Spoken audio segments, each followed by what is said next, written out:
Hello दोस्तों, कैसे हैं आप सब लोग। रिवीजन टीचिंग ग्रुप चैनल पर एक बार फिर से आप सबका स्वागत है। तो आज मैं आप लोगों के बीच लेकर आया हूँ एक छोटा सा न्यू मोटिवेशनल थॉट। कहते हैं ना कि जब टूटने लगे हौसले तो यह याद रखना, बिना मेहनत के हासिल तक तो ताज नहीं होते। ढूंढ लेना अंधेरों में ही मंजिल अपनी, क्योंकि जुगनू कभी रोशनी के मोहताज नहीं होते। तो मेरे प्यारे बच्चों, आप एग्ज़ाम की बहुत ही अच्छे से तैयारी कीजिए और आप बस मेहनत करते रहिए, मेहनत में लगे रहिए, क्योंकि आप वैसे जुगनू हैं जो कभी किसी रोशनी के मोहताज नहीं होते और आप हमेशा चमकेंगे। इसलिए आप हमेशा अपनी पूरी लगन के साथ मेहनत कीजिए। धन्यवाद।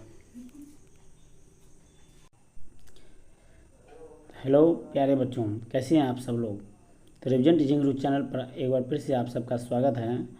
तो आज देख सकते हैं कि मैं आपके बीच लेकर के आया हूँ प्रीवियस ईयर क्वेश्चन पेपर, और इस वीडियो के माध्यम से आपको मैं 2023 के जो हिंदी के एग्ज़ाम में क्वेश्चन पूछे गए थे उनके सारे ऑब्जेक्टिव क्वेश्चंस आपके बीच लेकर आया हूँ।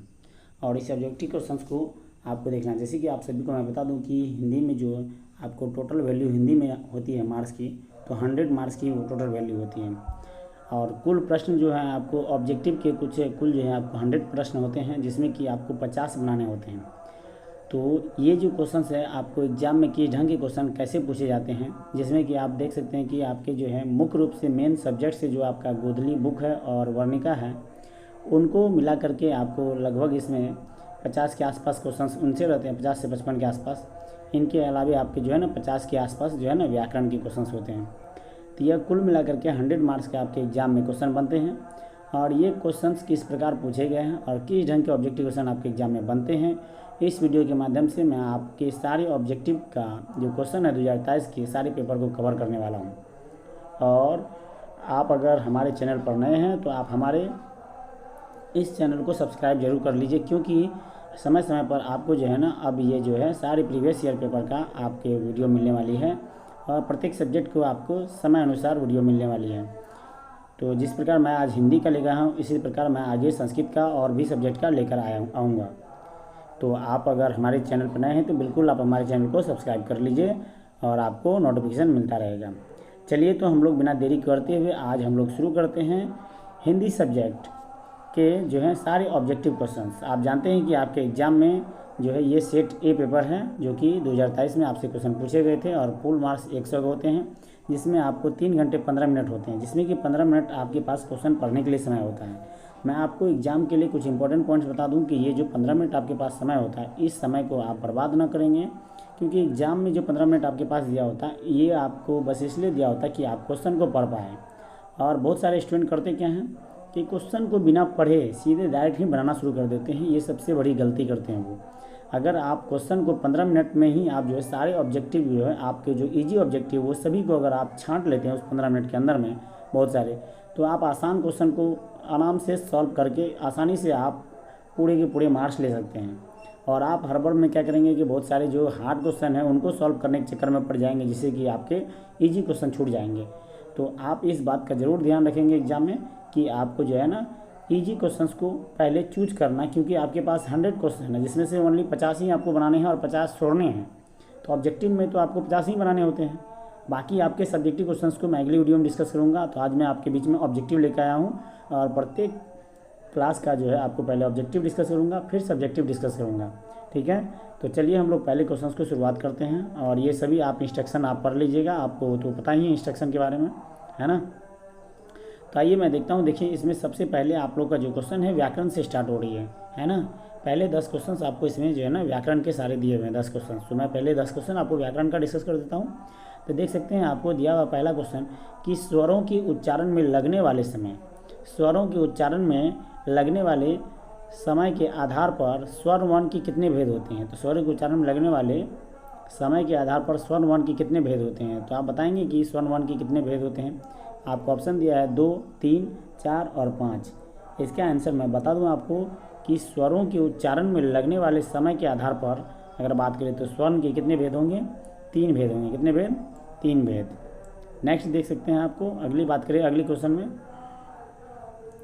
तो च का जो है उच्चारण स्थान क्या होगा। च च का उच्चारण स्थान आप सभी जानते हैं कि च का उच्चारण स्थान, जबकि क ख का उच्चारण स्थान बात करें तो क ख कंठ से होता है, तो च का उच्चारण स्थान आपको जो है ना च तालु से होता है। देखेंगे कि आप जब भी च छ पढ़ेंगे तो आपको कहेंगे तालु का उच्चारण ज़्यादा आएगा, इसलिए च का उच्चारण स्थान क्या होता है, तालु से। तो च का उच्चारण स्थान आपका तालु होगा। नेक्स्ट बात करें तो इसमें देख सकते हैं निम्न में से कौन सा जो है अंतस्थ व्यंजन है, निम्न में से कौन सा जो है अंतस्थ व्यंजन है। तो आप जानते हैं कि अंतस्थ और उष्म व्यंजन जिसमें कि य र ल व ये आपका अंतस्थ व्यंजन होता है, यानी आप कह सकते हैं य र ल और व ये आपका अंतस्थ व्यंजन होते हैं। तो इसमें से आप देख सकते हैं कौन सा आपका ऑप्शन है अंतस्थ के लिए, तो य र ल व, यहाँ ल जो है आपका अंतस्थ व्यंजन है।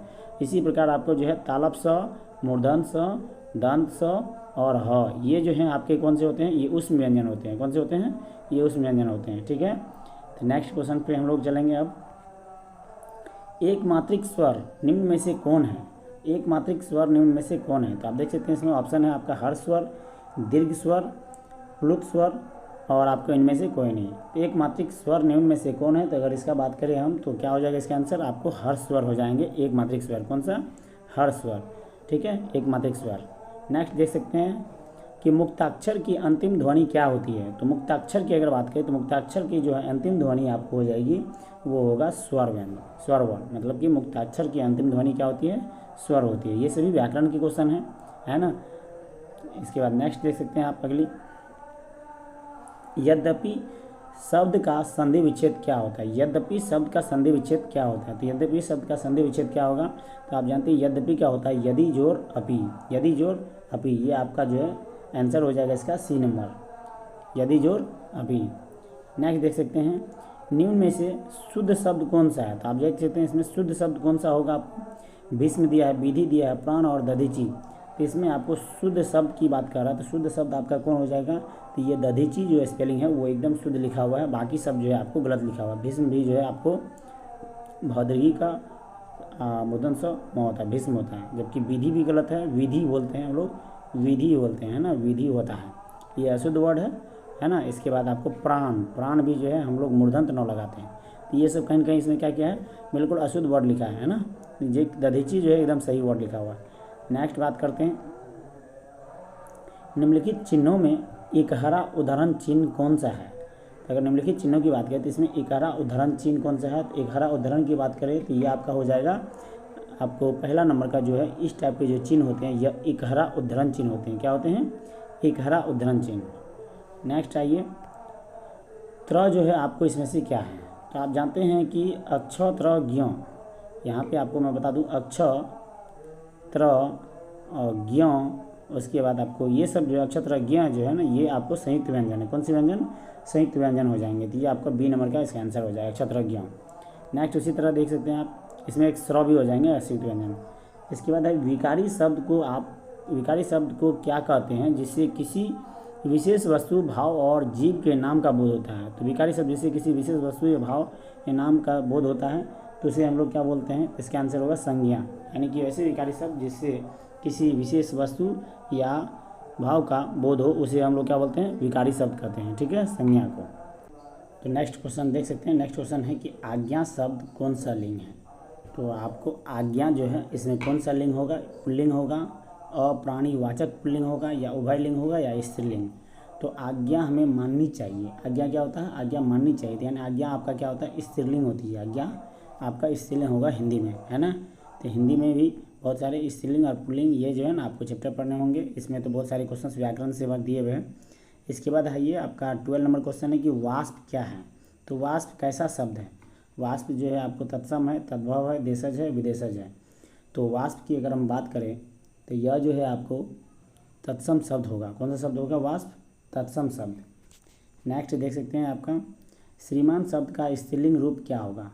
तो श्रीमान शब्द का जो स्त्रीलिंग रूप होगा वो है आपका श्रीमती। ये तो बहुत आसान क्वेश्चन था, श्रीमान शब्द का स्त्रीलिंग ये बच्चा भी हर कोई बता सकता है। और ये बहुत ही इसमें भी लड़का का बहुवचन क्या होगा। तो लड़का का आप सभी देख सकते हैं, लड़का का बहुवचन क्या हो सकता है। तो लड़का का लड़कान होगा, ये तो हो ही नहीं सकता है। लड़कों होगा, लड़के होगा या लड़कान होगा, तो लड़के होगा। लड़का का बहुवचन क्या हो सकता है, लड़के। ठीक है, तो नेक्स्ट देख सकते हैं अगली क्वेश्चन पे हम लोग, संज्ञा या सर्वनाम को जिस रूप से वाक्य के अन्य शब्दों के साथ उनका संबंध सूचित हो उसे क्या कहते हैं? मतलब संज्ञा सर्वनाम से वाक्य के जिस अन्य शब्दों के साथ उनका संबंध सूचित हो उसे क्या बोलेंगे? तो इसमें आप देख सकते हो ऑप्शन है आपका लिंग है, संज्ञा है, लिंग है, सर्वनाम है, कारक है। तो इसका जो आपका आंसर हो जाएगा 15 नंबर का वो हो जाएगा डी नंबर कारक। यानी कि संज्ञा या सर्वनाम के जिस रूप या वाक्य के अन्य शब्दों के साथ उनका संबंध सूचित हो उन्हें कारक कहते हैं। ठीक है, अगले क्वेश्चन पे आ जाए। तो मैं पर किस कारक की विभक्ति है? तो आप जानते हैं कि कारक में आपको क्या होता है, कर्ता ने हो जाएगा, है ना। कर्ता ने कर्म को, और कर्ता ने कर्म को संबंध का के की होता है, संबंध का क्या होता है, का के की हो जाता है। और अधिकरण का होता है में पर, अधिकरण का क्या होता है, में पर। तो ये आप अगर कारक पढ़े हैं तो कारक में आपको बहुत सारा चीज़ ये याद रहना चाहिए, है ना। तो अधिकरण का क्या होता है, अधिकरण का आपका में पर हो जाएगा। ठीक है, अधिकरण में पर। ये 16 नंबर क्वेश्चन। नेक्स्ट आप देख सकते हैं, अगले क्वेश्चन है कि हिमालय से गंगा निकलती है, हिमालय से गंगा निकलती है किस कारक का उदाहरण है? तो आप देख सकते हैं हिमालय से, तो हिमालय से गंगा निकल रही है तो आप जानते हैं कि आपादान से होता है, संप्रदान को के लिए कर्ता ने कर्म को होता है, तो यानी आपादान से आपका सही आंसर हो जाएगा, क्योंकि 17 नंबर का बी होगा। ठीक है, ठीक उसी प्रकार हिंदी में कितने सर्वनाम होते हैं? तो हिंदी में अगर सर्वनाम की बात करें तो कितने सर्वनाम हैं? तो आपको टोटल 11 सर्वनाम हिंदी में देखने को मिलेंगे। ठीक है, नेक्स्ट आपको बात करें तो मेरा एक कुत्ता है जो भोपाल से लाया गया है किस सर्वनाम का उदाहरण है? तो मेरा एक कुत्ता है जो, यहाँ पे उच्चारण जो किया गया ये जो आपको जो आया वो सर्वनाम का उदाहरण है। तो जो भोपाल से लाया गया है, तो यहाँ पे आपका कौन सा सर्वनाम दर्शाया जा रहा है? तो 19 नंबर का जो सवाल होगा वो आपका संबंधवाचक का, क्योंकि ये संबंध को दर्शा रहा है ना। नेक्स्ट आपका जो संज्ञा या सर्वनाम की विशेषता बताएं, ये तो बहुत आसान क्वेश्चन हो गई। संज्ञा सर्वनाम की विशेषता बतलाने वाले को विशेषण कहते हैं। क्या कहते हैं? विशेषण। ठीक है, 20 नंबर का। नेक्स्ट देख सकते हैं, आपको अगली क्वेश्चन में आए तो 50 हाथी किस विशेषण का उदाहरण है? 50 हाथी, तो आप देख सकते हैं कि 50 हाथी यानी काउंटिंग वाला है, तो ये कहीं ना कहीं आपको संख्यावाचक हो जाएगा। 50 हाथी मतलब संख्यावाचक 21, तो इसलिए नंबर से आपको क्लियर है कि ये संख्यावाचक है, संख्या है ना। इसके बाद आपको मोहन मुझसे किताब लिखाता है, मोहन मुझसे किताब लिखाता या किस क्रिया का उदाहरण है? तो ये लिखाना मतलब लिखाता है उससे, तो यानी मोहन क्या कर रहा है, उनसे किताब लिखवा रहा है, तो ये किस प्रकार की क्रिया है? तो 22 नंबर का जो आपका आंसर हो जाएगा वो प्रेरणार्थक क्रिया है ना। उनसे किताब लिखवा रहा ताकि उसे सिखाया जा रहा है, प्रेरणार्थक, उसे प्रेरणा दे रही है। नेक्स्ट देख सकते हैं, सत्यवान 1 वर्ष से अधिक जीवित नहीं रहेगा किस काल का उदाहरण है? अब नहीं रहेगा, आप जानते हैं कि गा गे गी जब भी आता है तो यह आपका किसका हो जाता है? ये भविष्य काल का हो जाता है ना। तो सत्यवान 1 वर्ष से अधिक जीवित नहीं रहेगा, यह जो 23 नंबर का आपका हो जाएगा बी नंबर आंसर, भविष्य काल। और है हूँ अगर हो तो ये आपका वर्तमान काल में आएगा, है हूँ। और था थे थी हो तो ये आपका भूतकाल में चला जाता है। क्लियर है? तो नेक्स्ट देख सकते हैं, ऐसे शब्द जो यौगिक होते हैं, ऐसे शब्द जो यौगिक होते हैं, यौगिक तो होते हैं पर अर्थ के विचार से अपने सामान्य अर्थ को छोड़कर किसी परंपरा से विशेष अर्थ के परिचायक हैं, क्या कहलाते हैं? तो ऐसे शब्द जो यौगिक होते हैं, है ना, ऐसे शब्द जो यौगिक होते हैं अर्थ के विचार से अपने समान अर्थ को छोड़कर किसी परंपरा या विशेष अर्थ के परिचायक होते हैं, वो क्या कहलाते हैं? वो क्या कहलाते हैं? तो 24 नंबर का जो आपका आंसर हो जाएगा वो है योग रूट, है ना। कि ऐसे शब्द जो यौगिक तो होते हैं पर अर्थ के विचार से अपने सामान्य अर्थ को छोड़कर किसी परंपरा से विशेष अर्थ के परिचायक होते हैं, यौगिक कहलाते हैं। नेक्स्ट की बात करें, ये सब आपको परिभाषा है, परिभाषा आप याद करेंगे तो आसानी से इसका आंसर दे पाएंगे। नेक्स्ट, अजान शब्द में उपसर्ग क्या है? तो आप देख सकते हैं अजान शब्द में क्या उपसर्ग है? उपसर्ग हमेशा जानते हैं आगे लगता है, उपसर्ग आगे और प्रत्यय पीछे, याद रखेंगे, उपसर्ग आगे और प्रत्यय पीछे। तो उपसर्ग अजान शब्द में जान में अ लगा हुआ है, यानी कि आप कह सकते हैं या आन में आपका अज लगा हुआ है ना, जो अजान शब्द हो जाएगा। तो 25 का क्या हो जाएगा आपका आंसर? डी, यानी कि अ लगा हुआ, जान में आपको अ लग गया तो अजान हो गया। ठीक है, ये उपसर्ग इसमें दिया हुआ है। नेक्स्ट क्वेश्चन की बात करें तो 26 नंबर के आ जाइए। अब आपका जो है ना बुक से आ गया क्वेश्चन कि बाबा साहब भीमराव अम्बेडकर का जन्म किस परिवार में हुआ था? तो आप जानते हैं कि बाबा साहब अम्बेडकर, भीमराव अम्बेडकर जो है वो दलित परिवार से थे, है ना, वो ब्राह्मण कायस्थ क्षत्रिय तो नहीं थे। आपका 26 नंबर का डी नंबर का आंसर हो जाएगा। नेक्स्ट देख सकते हैं, मैक्स मूलर जो है, मैक्स मूलर का जन्म आधुनिक जर्मनी के किस नगर में हुआ? तो आधुनिक जर्मनी के मैक्स मूलर का जन्म जो है डेसाऊ में हुआ था। कहाँ हुआ था? डेसाऊ में। अगले क्वेश्चन पे हम लोग चलते हैं। तो भारत किसकी भूमि है? तो भारत जो है ना पाश्चात्य संस्कृति की, ब्राह्मण या वैदिक धर्म की, लैटिन संस्कृति या सीरियाई संस्कृति की? तो भारत किसकी भूमि अगर बात करें तो ये लैटिन संस्कृति की भूमि है भारत, है ना। सॉरी, भारत जो है लैटिन संस्कृति नहीं भारत, बल्कि ब्राह्मण और वैदिक संस्कृति की भूमि है, वैदिक धर्म की, ब्राह्मण और या वैदिक धर्म की भूमि है। चलिए नेक्स्ट अगली बात करते हैं हम लोग 29 नंबर क्वेश्चन में कि वाराणसी के पास दारिस नामक सोने के सिक्कों से भरा घड़ा किसे मिला था? तो यानी कि वाराणसी जो अभी की बनारस जिसे आप लोग बोलते थे पहले, वाराणसी के पास दारिस नामक एक सोने के सिक्कों से भरा घड़ा मिला था। तो ये घड़ा किसे मिला था? तो इनमें से उस समय में आप जानते हैं कि उस समय में यहाँ पे अंग्रेज़ों का शासन था, तो उस समय में जो ये घड़ा मिला था वो मिला था वॉरेन हॉस्टिंग्स को सोने से भरा घड़ा मिला था। नेक्स्ट, प्रत्न मानव का अर्थ क्या है? मतलब प्रत्न मानव का क्या अर्थ है? 30 नंबर का आपका आंसर हो जाएगा प्राचीन मानव। प्रत्न मानव मतलब प्राचीन मानव। तो नेक्स्ट क्वेश्चन देख सकते हैं कि लेखक हजारी प्रसाद द्विवेदी ने दयनीय जीवन किसे कहा है? तो लेखक हजारी प्रसाद द्विवेदी जी ने दयनीय जीव किसे कहा है? तो दयनीय जीव की बात करें तो यह जो है ना आपको अल्पज्ञ पिता को एक दयनीय जीव कहा है लेखक हजारी प्रसाद द्विवेदी जी ने, है ना। ये अपने कहानी के माध्यम से अल्पज्ञ जीव एक पिता को कहा है ना।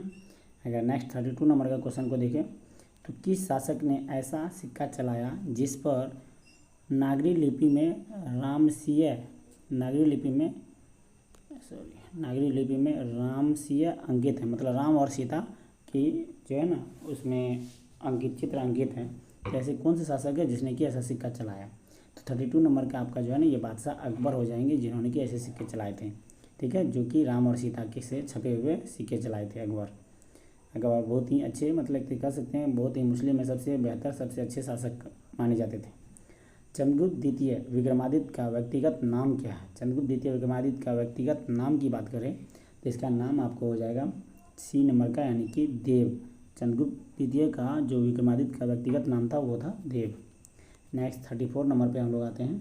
34 नंबर को देखेंगे, कर्नाटक प्रदेश का श्रवण बेलगोल स्थान किसका प्रसिद्ध तीर्थ स्थल है? तो कर्नाटक के श्रवण बेलगोला जो है प्रसिद्ध स्थान है, आप सभी जानते हैं। ये प्रसिद्ध तीर्थ स्थल ये जैनियों का है। किसका है? जैनों, जैन धर्म के व्यक्तियों का। इसके बाद नेक्स्ट क्वेश्चन पे आइए कि बहादुर शीर्षक पाठ में किसकी कहानी दी गई है? तो बहादुर शीर्षक पाठ की बात करें तो उसमें किसकी कहानी दी गई है? तो आप सभी जानते हैं बहादुर में नेपाली गवई गोरखे की ही कहानी है, यानी एक बच्चे की कहानी है जो नेपाली गवई गोरखे हैं, है ना, उनकी कहानी दी गई है। और यह भैंस को पीटता है तो इसकी मम्मी इसको मारती है और यह घर छोड़ के भाग जाता है। और जब ये बाहर जाता है तो उनको जो है ना बहुत सारे, ये घर के काम के डर से तो बाहर भागता है, मगर बाहर भी इसे जो है ना बहुत सारे घर के काम करने पड़ते हैं और मजदूरी कर करके इसे पता चलता है बाद में कि यह किस तरीके से अपनी माँ की बातों को ना मानकर घर से भाग गया और बाहर इसकी कितनी बड़ी खातिरदारी हो रही है। तो ये कहानी बड़ी मज़ेदार है, आप पढ़ेंगे तो मज़ा आएगा। तो बहादुर शीर्षक पाठ में किसी कहानी है? तो नेपाली गवई गोरखे की कहानी है, ठीक है। 35 नंबर का ए आंसर हो जाएगा। इसके बाद आइए 36 नंबर पे हम लोग चलते हैं कि बहादुर से मार खाकर भैंस भागी भागी किसके पास चली गई? तो बहादुर से मार खाकर भैंस जो है भागी भागी माँ के पास चली जाती है, बहादुर के माँ के पास। और माँ जो है भैंस से बहुत प्यार करती है, तो बहादुर को माँ जो है ना जितना भैंस को बहादुर ने मारा था उससे दुगना माँ बहादुर को पीटती है। और बहादुर से तो पहले से माँ गुस्से में थी क्योंकि घर का कोई काम धंधा करता नहीं था, और इससे क्या हो गया, बहादुर भाग जाता है घर से, है ना। ये कहानी बड़ी ही रोचक है, इंटरेस्टिंग भी है, तो इसलिए कभी भी अपने घर का काम से आपको भागना नहीं चाहिए।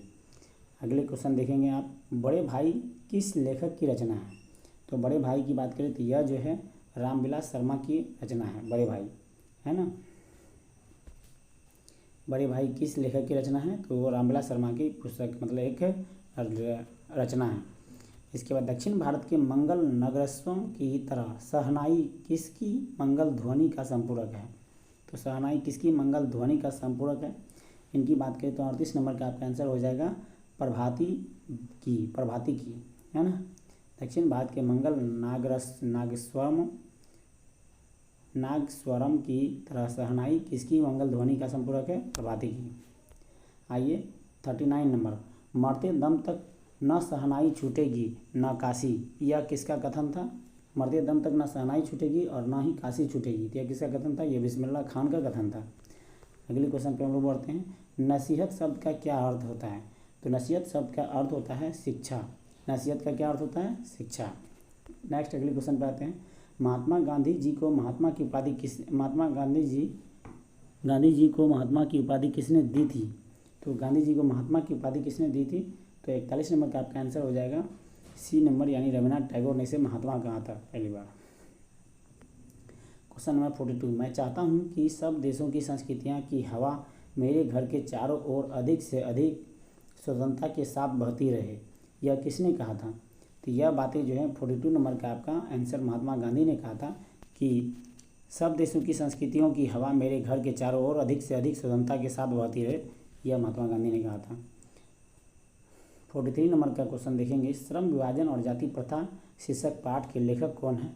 तो यह कोई और नहीं, हमारे यही बाबा साहेब भीमराव अम्बेडकर हैं। 43 के ए नंबर। नेक्स्ट क्वेश्चन, विष के दांत शीर्षक पाठ कहानी से संग्रह कहाँ से लिया गया? तो विष के दांत कहानी संग्रह की बात करें तो 44 नंबर का आंसर आपका हो जाएगा विष के दांत। ये विष के दांत से ही लिया गया है तथा अन्य कहानियों से इस पाठ को लिया गया है ना, 44 नंबर का। नेक्स्ट 45 नंबर में हम लोग आते हैं। बहादुर शीर्षक पाठ के लेखक के बड़े लड़के का क्या नाम था? लेखक का जो बड़ा लड़का था उसका नाम क्या था? मतलब उसका बड़ा बेटा था, तो बड़ा बेटा का नाम था किशोर। क्या नाम था? किशोर। 45 नंबर का आंसर हो जाएगा आपका सी। और यह बहादुर को बहुत पीटता है, वहाँ से काम भी करवाता है और पीटता भी है। निम्नलिखित में से कौन हिंदी आलोचना के महत्वपूर्ण हस्ताक्षर थे? कौन हिंदी आलोचना के महत्वपूर्ण हस्ताक्षर थे? तो इसका आंसर आपको हो जाएगा 46 नंबर का डी, रामविलास शर्मा, जो कि हिंदी आलोचना के महत्वपूर्ण हस्ताक्षर थे। आइए, मेघदूत का जर्मन में पद्यानुवाद किसने किया? 47 नंबर का आंसर हो जाएगा आपका मैक्स मुलर ने। किसने? मैक्स मुलर ने। नेक्स्ट, हजारी प्रसाद द्विवेदी जी का जन्म किस वर्ष हुआ? हजारी प्रसाद द्विवेदी जी का जन्म की बात करें तो वह 1907 ईस्वी में हुआ था। ठीक है। 49 नंबर क्वेश्चन में आते हैं हम लोग। नाखूनों का बढ़ना मनुष्य की किस वृत्ति का परिणाम है? तो आप लोग अगर नाखून बढ़ाते हैं तो बहुत ही गलत है, क्योंकि नाखूनों का बढ़ाना, पहले जो इंसान नाखून बढ़ाते थे इनका मतलब होता है कि उनमें क्या था? पाश्विक वृत्ति थी। कौन सी वृत्ति? पाश्विक वृत्ति। क्या अभी भी आप में पाश्विक वृत्ति है या अभी भी आप पशुवत जीवन जीना चाहते हैं इसलिए नाखून बढ़ाते हैं? नाखून अगर बढ़ाते हैं तो बिल्कुल आप अपना नाखून काट लिया कीजिए, है ना, चाहे आप गर्ल्स हैं या बॉयज़ हैं। चलिए नेक्स्ट क्वेश्चन पे बढ़ते हैं हम लोग। धारा नगरी के कौन शासक अपने विद्यानुराग के लिए इतिहास में प्रसिद्ध हैं? धारा नगरी के कौन से शासक हैं जो अपने विद्यानुराग के लिए इतिहास में प्रसिद्ध हैं? तो 50 नंबर का क्वेश्चन का आंसर आपका हो जाएगा परमार शासक भोज। परमार शासक भोज। नेक्स्ट क्वेश्चन पे हम लोग बात करते हैं, तो चलिए देखते हैं नेक्स्ट क्वेश्चन क्या है। इसमें जो है नेक्स्ट क्वेश्चन आपका है गायक शब्द में कौन सा प्रत्यय लगा हुआ है? तो गायक शब्द में आप देख सकते हैं कौन सा प्रत्यय लगा हुआ है, तो इसमें जो है ना अक प्रत्यय लगा हुआ है, यानी कि ऑप्शन आपका क्या हो जाएगा? इसका सी हो जाएगा। गायक शब्द में आपका अक प्रत्यय लगा हुआ है। ठीक है। अगले क्वेश्चन पे हम लोग बढ़ते हैं, थोड़ा फास्ट में हम लोग चलेंगे क्योंकि क्वेश्चन बहुत ज़्यादा हैं। इसके बाद है तालु शब्द का विशेषण क्या होगा? अगर देखिए तो तालु शब्द का विशेषण क्या होगा 52 नंबर का, तो तालु शब्द का विशेषण तालव्य हो जाएगा। क्या हो जाएगा? तालव्य। नेक्स्ट देख सकते हैं संधि में किनका योग होता है? तो आप सभी जानते हैं कि संधि में किसका योग होता है? संधि में वर्णों का योग होता है। संधि में किसका योग होता है? वर्णों का, यानी कि 53 का आपका जो आंसर होगा वो ए हो जाएगा। दो वर्णों का योग हमेशा संधि में होता है। नेक्स्ट देखिए, जिसमें पूर्व पद की प्रधानता हो और समास पद अव्यय हो जाए उसे कौन सा समास कहते हैं? मतलब जिसमें पहले की पद में प्रधानता हो और समास पद अव्यय हो तो उसे कौन सा समास कहते हैं? तो उसे हम जो है ना 54 नंबर में आपको हो जाएगा बी नंबर, जो कि अव्ययी भाव समास उसे कहते हैं। जिसमें पूर्व पद की प्रधानता हो उसे अव्ययी भाव समास। नेक्स्ट देख सकते हैं अगले क्वेश्चन पे हम लोग बढ़ते हैं कि रोगग्रस्त कौन सा समास है? आखिर रोगग्रस्त जो है वो कौन सा समास में आएंगे? तो 55 नंबर का आप देख सकते हैं रोगग्रस्त आपका कौन सा समास आ जाएगा? तो रोगग्रस्त जो है सी नंबर, यानी तत्पुरुष समास में आएंगे। किस में आएंगे? तत्पुरुष समास में। अगली क्वेश्चन पे हम लोग बढ़ते हैं कि वह बाजार की ओर आया होगा किस पदबंध का उदाहरण है? तो पदबंध भी आपको इसमें पढ़ने पड़ेंगे। वह बाजार की ओर आया होगा यह किस पदबंध का उदाहरण है? तो इसका आंसर हो जाएगा 56 नंबर का आपको डी, क्रिया पदबंध का। ठीक है। अगले क्वेश्चन पे हम लोग बढ़ते हैं। अगले क्वेश्चन है आपको कि जिस वाक्य में साधारण वाक्य के अतिरिक्त उसके अधीन कोई दूसरा अंग वाक्य हो उसे क्या कहते हैं? तो उसे हम लोग जो है ऑप्शन है आपको मिश्र वाक्य, सरल वाक्य, संयुक्त वाक्य, इनमें से कोई नहीं। तो 57 नंबर का जो आपका आंसर है वो हो जाएगा ए नंबर, यानी कि उसे हम लोग मिश्र वाक्य कहते हैं। ठीक है, जिस वाक्य में एक साधारण वाक्य के अतिरिक्त कोई अधीन दूसरा अंग वाक्य हो तो उसे हम लोग मिश्र वाक्य कहते हैं। अगले क्वेश्चन पर बढ़ेंगे। कछुए ने खरगोश को हरा दिया, इस वाक्य में किस वाक्य का यह उदाहरण है? तो कछुए ने खरगोश को हरा दिया, यह जो है आपको सरल वाक्य का उदाहरण है। अगली क्वेश्चन चलते हैं हम लोग। निम्नलिखित में से शुद्ध वाक्य कौन सा है? तो शुद्ध वाक्य देखिए, चूहा कपड़ा कुतर फाड़ दिया, रूपवती सुमन बहुत सुंदर है, मकड़ी जाला बुन रही है, राम और मोहन घोर मित्र है। तो एक तरीके से यहाँ पे आपको बढ़िया सटीक अगर वो देखे वाक्य तो आपको मकड़ी जाला बुन रही है। 59 नंबर का सी आंसर आपको सही लग रहा है, बाकी सब तो कुछ ना कुछ उल्टा पुल्टा दे दिया है ना। अगले क्वेश्चन पे चलते हैं। गणेश शब्द का पर्यायवाची शब्द क्या होगा? तो आप देख सकते हैं कि गणेश शब्द का जो है पर्यायवाची शब्द आपको आंसर हो जाएगा इसका एक दंत, यानी कि गणेश शब्द का पर्यायवाची एक दंत होगा, है ना। अगली क्वेश्चन, अंतर्मुखी शब्द का विलोम क्या होगा? तो अंतर्मुखी शब्द का जो विलोम होता है वो होता है बहिर्मुखी। अंतर्मुखी का क्या होता है? बहिर्मुखी। अगली क्वेश्चन पे चलते हैं। जिसे ईश्वर में विश्वास ना हो उसे हम लोग क्या बोलते हैं? तो उसे नास्तिक कहा जाता है। जो ईश्वर में विश्वास नहीं रखता है उसे नास्तिक है, जो ईश्वर में विश्वास रखता है उसे आस्तिक कहा जाता है। सॉरी, उल्टा मैं बोल दिया। जिसे ईश्वर में विश्वास है वो क्या है? आस्तिक है। ठीक है, जिसे ईश्वर में विश्वास ना हो वो नास्तिक, जिसे ईश्वर में विश्वास हो वो आस्तिक। यहाँ पूछा गया है कि जिसे ईश्वर में विश्वास हो उसे हम लोग क्या बोलते हैं? उसे बोलते हैं नास्तिक। क्या बोलते हैं? सॉरी, हाँ, जिसे ईश्वर में विश्वास है उसे आस्तिक बोला जाता है। क्या बोला जाता है? आस्तिक। चलिए, उगल देना मुहावरे का क्या अर्थ है? उगल देना मतलब जो गुप्त बात है उसको प्रकट कर देना। इसका मुहावरे क्या अर्थ है? जो गुप्त बात है उसे प्रकट कर देना, उगल देना, यानी कि 63 नंबर का आपका आंसर सी हो जाएगा। इसके बाद नेक्स्ट क्वेश्चन, आकाश शब्द का पर्यायवाची शब्द क्या होता है? मतलब आकाश का जैसा, तो आकाश गगन, आप सभी जानते हैं आकाश शब्द का पर्यायवाची शब्द गगन हो जाएगा। इसके बाद नेक्स्ट वीडियो में आगामी शब्द का विलोम क्या होगा?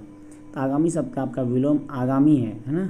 आगामी का विगत, आगम, सुगम, उत्तम। आगामी का क्या हो जाएगा आंसर? आपको विगत हो जाएगा। क्या हो जाएगा? आगामी शब्द का विलोम विगत हो जाएगी। नेक्स्ट, बिना पलक गिराए डैश के लिए शब्द, मतलब बिना पलक गिराए के लिए एक शब्द क्या है? बिना पलक गिराए, उसको आमरण, अपलक, आजीवन या अपरिमित। क्या होगा इसका आंसर? इसका हो जाएगा अपलक। बिना पलक गिराए वाले क्या बोलते हैं? अपलक। चिराग तले अंधेरा लोकोक्ति का अर्थ क्या होता है? चिराग तले अंधेरा कहने का मतलब, चिराग तले अंधेरा, अपनी बुराई नहीं दिखती, या मूर्ख धनवान, डिंग हाँकना, या दोहरा लाभ। तो चिराग तले अंधेरा कह सकते हैं आपको। 67 नंबर का आपका आंसर हो जाएगा अपनी बुराई नहीं दिखती है। अपनी बुराई नहीं दिखती है, चिराग तले अंधेरा। त्रिपाद में कौन सा समास है? तो देख सकते हैं त्रिपाद में आपको जो है ना पहला जो उच्चारण है संख्यावाचक है, वो मतलब संख्या है। तो त्रिपाद आपको कौन सी समास हो जाएगी? तो इसे द्वंद्व समास आपको कह सकते हैं। 68 नंबर का, यानी द्विगु समास आप कह सकते हैं, जो संख्यावाचक होता है द्विगु समास। लोगों ने चोर को मारा किस कारक का उदाहरण है? लोगों ने चोर को मारा, यह किस कारक का उदाहरण है? तो यहाँ पे आपको 69 नंबर का हो जाएगा आंसर कर्म, है ना। कर्ता ने कर्म को, तो किसको मारा है? तो चोर को, इसलिए यहाँ को का उच्चारण दिया गया, इसलिए ये कर्म हो जाएगा। पयोधर शब्द का संधि विच्छेद क्या होगा? तो पयोधर शब्द का जो संधि विच्छेद है वो पयः जोड़ धर हो जाएगा। क्या हो जाएगा? पयः जोड़ धर। आइए, गुरु नानक की रचनाओं का संग्रह किसने किया? तो गुरु नानक की जो है रचनाओं का संग्रह 71 नंबर का आंसर आपका हो जाएगा, गुरु अर्जुन देव ने किया था, है ना, उसकी रचनाओं का संग्रह। इन मुसलमान हरिजन पे कोटिन हिंदू वाड़िए, यह किस कवि का यह कथन है? इन मुसलमान हरिजन पर कोटिन हिंदू वाड़िए। तो 72 नंबर का इसका आंसर हो जाएगा आपको। ये क्वेश्चन थोड़ा सा सस्पेंशन में है, लेकिन इस क्वेश्चन का आंसर जो है आपको गुरु नानक, यानी कि कहीं कहीं मुसलमान हरिजन पे कोटिन हिंदू वाड़िए, गुरु नानक का ही है ये। ठीक है, अब देख सकते हैं अगली क्वेश्चन है, प्रेम आयनी श्री राधिका शीर्षक कविता में कवि ने माली मालिन किसे कहा है? तो इसी में माली मालिन आप सभी जानते हैं किसे, राधा कृष्ण को माली और मालिन कहा है ना। अगर आपको यह वीडियो पसंद आ रही है और इस टाइप की वीडियो आप और भी देखना चाहते हैं तो हमारा इस चैनल को ज़रूर आप लाइक सब्सक्राइब करें और कमेंट करें और बताएं आपको अगर इस टाइप की और वीडियो चाहिए तो आपको जो है ना कमेंट सेक्शन में आप ज़रूर बताएं और मैं समय समय पे आपको जो है ना ये प्रीवियस ईयर के सारे क्वेश्चंस का डिस्कस करने का प्रयास करूँगा आपको, ठीक है। इसके बाद देख सकते हैं आपका क्वेश्चन है कि स्वदेशी शीर्षक कविता किससे संकलित है। तो स्वदेशी शीर्षक कविता जो है आपको या 74 नंबर का जो आपका आंसर हो जाएगा वो होगा ए, प्रेमघन के सर्वस्व से संकलित है। युगपत किस कवि की रचना है। तो युगपत जो है किस कवि की रचना है, 75 नंबर का बी नंबर का आंसर आपका हो जाएगा, सुमित्रानंदन पंत जी की रचना है। ग्रामीण जीवन का यथार्थवादी चित्रण प्रेमघन रचित किस काव्य में है। ग्रामीण जीवन का यथार्थवादी चित्रण प्रेमघन रचित किस काव्य में है। तो 76 नंबर का जो आपका आंसर हो जाएगा वो हो जाएगा सी, मतलब जीर्ण जनपद में। किसमें है, जीर्ण जनपद में। सॉरी थोड़ा सा ठीक से मैं इसको बना दूँ। ये जो है आपको कौन सा है, जीर्ण जनपद में। किसमें है, जीर्ण जनपद। चलिए, मीर मुंशी ने किस कवि का वध किया था। मीर मुंशी ने किस कवि का वध किया था। 77 नंबर का जो आपका आंसर हो जाएगा। ये भी क्वेश्चन आपको थोड़ा सा डाउटफुल है, ठीक ना। तो मीर मुंशी, इस क्वेश्चन का आंसर अगर आपको पता है तो आप कमेंट सेक्शन में जरूर बताएंगे, ठीक है। आइए तो नेक्स्ट क्वेश्चन आपको है 30 कोटि संतान नग्न तन, यह पंक्ति शीर्षक कविता है किसकी है। तो कौन से आपको यानी कविता से संकलित लिया गया है। 30 कोटि संतान नग्न, यह पंक्ति किससे लिया गया है। तो आप देख सकते हैं ये आपको जो है भारत माता ही चैप्टर से ये लिया गया। 78 नंबर का आपका आंसर हो जाएगा ए। क्या हो जाएगा, ए नंबर का आपका इसका आंसर हो जाएगा। अगली क्वेश्चन है निम्न में से कौन सी कविता भारत में जनतंत्र के उद्घोष है। तो जनतंत्र के उद्घोष यानी जनतंत्र के जन्म कविता आपको जो है ना भारत में जनतंत्र का उद्घोष है। चलिए अगले क्वेश्चन पे चलते हैं। एक बूंद सहसा उछली किसकी रचना है। एक बूंद सहसा उछली यह किसकी रचना है। 80 नंबर में आपको अज्ञे जी की रचना है, एक बूंद सहसा उछली। गुरु नानक ने किस धर्म के प्रवर्तन किया। तो गुरु नानक आप सभी जानते हैं गुरु नानक कौन से धर्म, सिख धर्म के प्रवर्तन किए हैं, ठीक ना। 81 नंबर का बी हो जाएगा आपका आंसर। उसके बाद कवि घनानंद का वध किसके सैनिकों ने किया था। कवि घनानंद का वध की बात करें तो किसके सैनिकों ने किया था। इसका ऑप्शन 82 नंबर का आपका आंसर हो जाएगा सी नंबर, यानी कि नादिर शाह के सैनिकों ने कवि घनानंद का वध कर दिया था। इसके बाद अगले क्वेश्चन देखेंगे आप कि संप्रदाय मुक्त कृष्ण भक्त कवि कौन थे। संप्रदाय मुक्त कृष्ण भक्त कवि जो है 83 नंबर का आपका आंसर होगा डी, यानी रसखान थे। कौन थे, रसखान, ये आपको रसखान। चलिए अगली स्लाइड में चलते हैं। मेरे बिना तुम प्रभु शीर्षक कविता किसके द्वारा भाषांतरित की गई है। मेरे बिना तुम प्रभु कविता किसके द्वारा भाषांतरित की गई है। तो इसका आंसर 84 नंबर का आपका हो जाएगा ए, धर्मवीर भारती के द्वारा यह किया गया है। तुर्की के महाकवि नाजिम हिकात की कविताओं के अनुवाद किस कवि ने पहल पुस्तिका के रूप में किया है। तो इसका आंसर आपको जो है तुर्की के महाकवि नाजिम हिकात की कविताओं के अनुवाद किस कवि ने पहल पुस्तिका के रूप में किया है। तो 85 नंबर का जो आपका आंसर होगा वो बी हो जाएगा, वीरेंद्र नंगवाल ने। कवित्री अनामिका के पिता का नाम क्या था। तो अनामिका के जो पिता थे उनका नाम था श्यामनंदन किशोर। क्या था, श्यामनंदन किशोर। पंक्ति में उतर जाता है उसका रव, पंक्ति में उतर जाता है उसका रव किस कविता की पंक्ति है। तो 87 नंबर का जो आपका आंसर हो जाएगा वो अक्षर ज्ञान। पंक्ति में उतर जाता है उसका रव, मतलब ख का जो है वो रव बन जाता है। किसके बिना प्राणी को मुक्ति नहीं मिलती है। तो किसके बिना प्राणी को मुक्ति नहीं मिलती है। ऑप्शन है गुरु के ज्ञान के बिना, कीर्तन के बिना, भजन के बिना या दान के बिना। तो दान के बिना प्राणी को मुक्ति नहीं मिलती है। तो आपका 88 नंबर का जो आंसर हो जाएगा, 88 नंबर का आंसर गुरु के ज्ञान के बिना प्राणी को मुक्ति नहीं मिलती है। घनानंद किस धारा के कवि हैं। तो घनानंद जो है कौन सी धारा के हैं। तो ऑप्शन आपका 89 नंबर का जो हो जाएगा आंसर वो बी, रीतिमुक्त धारा के कवि है घनानंद। कवि बद्रीनारायण चौधरी प्रेमघन का जन्म किस वर्ष हुआ। तो कवि बद्रीनारायण चौधरी प्रेमघन का जन्म जो है आपको 90 नंबर का आंसर हो जाएगा ए, यानी 1855 ईस्वी में इसका जन्म हुआ था। मंगम्मा को किसके साथ विवाद था।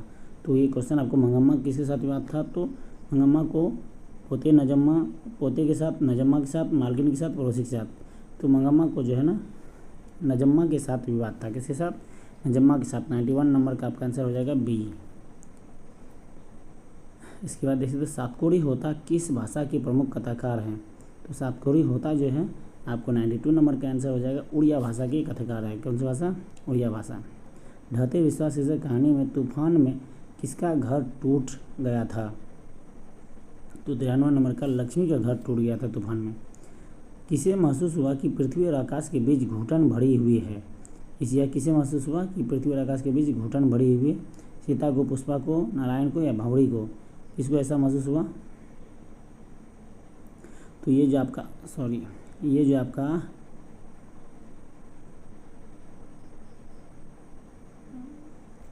ये क्वेश्चन कहाँ चला गया? वेट, हम कितने नंबर क्वेश्चन पे थे? थोड़ा सा ये पीछे चला गया। हाँ, किसे महसूस हुआ कि पृथ्वी और आकाश के बीच घुटन भरी हुई है, यह किसे ऐसा महसूस हुआ? तो 94 नंबर का जो आपका आंसर हो जाएगा वो है सीता को ऐसा महसूस हुआ। बिज्जू की पत्नी का क्या नाम था? तो बिज्जू की पत्नी का नाम था पुष्पा। क्या नाम था? पुष्पा। इसके बाद है नगर शीर्षक पाठ में अमल राज को कितना नंबर कमरा दिखलाने के लिए कहा गया था? कितना नंबर कमरा दिखलाने के लिए कहा गया था? तो आपको जो 96 नंबर का आंसर होगा वो सी यानी 48 नंबर का कमरा इसे दिखलाने के लिए बोला गया था। पहले दिन पापत्ती को क्या था? पहले दिन पापत्ती को क्या था? तो आप जानते हैं पहले दिन पापत्ती को जो है काफ़ी ज़्यादा सिर दर्द यानी बुखार था, उसको काफ़ी ज़्यादा बुखार था। माँ शीर्षक कहानी में किसने अपने बड़े पुत्र को घर आने के लिए पत्र लिखवाया था? तो 98 नंबर का जो आंसर हो जाएगा आपका ए यानी कि माँ जी ने पत्र लिखवाया था अपने बड़े पुत्र को लाने के लिए। खून की सगाई किनकी प्रसिद्ध कहानी है? तो 99 नंबर का जो आपका आंसर हो जाएगा बी नंबर का वो बी हो जाएगा जो ईश्वर पटेलीकर हैं। इसके बाद आपका इस सेशन का लास्ट क्वेश्चन है कि कटक शहर को बाढ़ की चपेट से बचाने के लिए किसने पत्थर के बांध बनवाए थे? तो पत्थर के जो बांध बनवाए थे वो बनवाए थे राजा ययाति केसरी ने, लेकिन बांध टूट जाता है। तो इस प्रकार ये आपके हिंदी के 2023 के 100 क्वेश्चन से जो मैंने आपके सामने डिस्कस किया। तो आपको इस टाइप की वीडियो कैसे लगे, और अगर आपको पसंद आया तो बिल्कुल हमारे इस वीडियो को लाइक ज़रूर करें और इस चैनल को सब्सक्राइब कर लें और बेल आइकन को आप दबा लें ताकि समय समय पर आपको हमारी वीडियो मिलता रहे। तो आप अगर 10th की तैयारी करना चाहते हैं तो आप ज़रूर हमारे साथ जुड़े, आपको इनसे बहुत सारी फ़ायदा मिलने वाली है। चलिए, तो मैं आज के साथ ही आपसे विदा लेता हूँ। आज के लिए इतना ही, धन्यवाद।